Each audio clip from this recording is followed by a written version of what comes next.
Je suis Daniel Leroux, organiste titulaire de l'orgue Sacré-Cœur de Jésus de Montréal. Depuis maintenant 39 ans, depuis 1985, donc la 40e année de service à cette église. Dans l'année 1954-55, alors que j'étais étudiant au Collège de Montréal, les messieurs de Saint-Sulpice m'ont payé les premiers cours d'orgue ici à Sacré-Cœur. Donc, je voyageais régulièrement pendant 2 ans, depuis l'ouest de la ville et par le tramway à l'époque qui sillonnait la rue Ontario. J'habite le quartier depuis 24 ans. Pour moi, c'est le lieu où plusieurs niveaux de genre de société est intégré. Il y a des quartiers qui font plus modernes, plus bourgeoisés, mais ce n'est pas le cas de la rue Ontario. Pour moi, la rue Ontario demeure un lieu où les gens de plusieurs cultures, de plusieurs niveaux financiers ou économiques se rencontrent. Il n'y a pas de discrimination. Cet orgue-ci est le 3e orgue à l'église Sacré-Cœur. Le premier était un orgue de Mitchell, et puis il a été augmenté en 1917 par Casavant, qui était le 2e, 1917, un gros 4 claviers. Et vu que l'église a brûlé en 1922, ce 2e orgue a brûlé aussi. Et donc l'église a été rebâtie en 1923-24, en 26 c'était prêt. Et donc l'église a recommandé un nouvel orgue, c'est le 3e, celui-ci en 1928. Tous les aspects mécaniques de l'orgue sont en cuir. Et donc, sous les tuyaux qui font le son et l'harmonie, en dessous, il y a un tas de mécaniques, de pièces mobiles qui sont en cuir. Et le cuir, après 90 ans, même après 60 ans, sèche ou s'empoussière et finit par ne plus tenir le vent. Cet orgue ici aurait pu mourir, comme beaucoup d'orgues meurent, puis on les remplace par des petits orgues électriques au sanctuaire.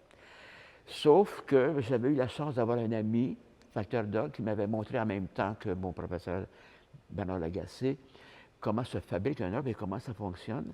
Donc, quand je suis arrivé organiste ici, comme je le disais, en 85, je me suis rendu compte vers les 5-6 ans après que l'orgue commençait à avoir des trous qui ne parlaient pas, des notes qui ne parlaient pas. Et j'ai eu une entente avec le curé, d'ailleurs, Roger Dufresne, qui était curé depuis 1984, a fait confiance qu'on pourrait, malgré la pauvreté de la paroisse, investir quelques 9 000, 10 000 par année dans un grand projet de 20 ans pour tout refaire la mécanique. Et nous venons de terminer cette année.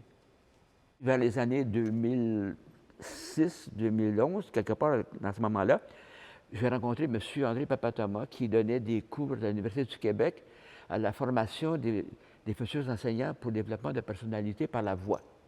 Donc, lui, il travaillait avec ses classes ici. Moi, j'arrivais pour travailler, il devait me laisser de la place pour aller à la sacristie. Et nous sommes devenus amis comme ça. Et lui, qui est un grand improvisateur, s'est servi aussi, en fait, il m'a demandé si je pouvais créer avec lui. Donc, j'ai 2 postes, j'ai 2 chapeaux ici. Je travaille à la liturgie et maintenant aussi, en même temps, je travaille au concert du Grand Chœur Centre-Sud. Ce chœur-là n'est pas des spécialistes. Alors, c'est une activité sociale. Il y a toujours environ 60 ou 80 personnes qui aiment se rencontrer le dimanche après-midi pour apprendre à chanter ensemble. Et grâce à la pédagogie de M. Papa-Thomas, on réussit à faire des merveilles à la propre surprise des choristes. Donc, personne ne se rend compte qu'en fait, on n'est pas rigoureux comme de grands professionnels, mais on arrive à faire presque aussi bien, pour ne pas exagérer, là. Mais en même temps, nous, notre but, M. Papa-Thomas et moi, c'est que nous, avec le curé, c'est que nos activités ramènent les gens à l'Église pour un fonds social qui existait à la charge de l'Église avant la Révolution tranquille. Et comme ça, les gens découvrent que le temple, finalement, est un lieu qui élève l'esprit. Si on revient avant la Révolution tranquille, donc 64, 65 avant, c'est évident que la vie sociale et religieuse se passait ici. Donc, les cloches servaient à appeler les gens à se rendre dans le lieu, parce qu'il y avait au moins une quinzaine d'organismes qui faisaient toutes sortes de choses dans le quartier qui appartenait à l'Église Sacré-Cœur. Alors, les gens venaient donc faire l'acte de foi en même temps. C'était le même lieu. Donc, l'Église servait à appeler les gens à à la grande Eucharistie, au mariage, au baptême. Puis c'était en même temps le lieu où tout, il y avait des organismes sous-sol, il y avait le cinéma, il y avait tout ici, là. Quand, durant la pandémie, nous avons compris depuis un an que la Ville de Montréal nous obligeait à rebâtir le clocher parce que les pierres tombaient sur la rue Plessis. D'ailleurs, ça faisait déjà 2 ans qu'on n'avait plus le droit de les faire sonner dans le clocher parce que ça ébranlait la structure. D'abord, la paroisse est pauvre. La paroisse ne peut pas rebâtir le clocher. Et le diocèse aussi ne pouvait pas fournir l'argent. Alors, ça coûtait moins cher de démolir.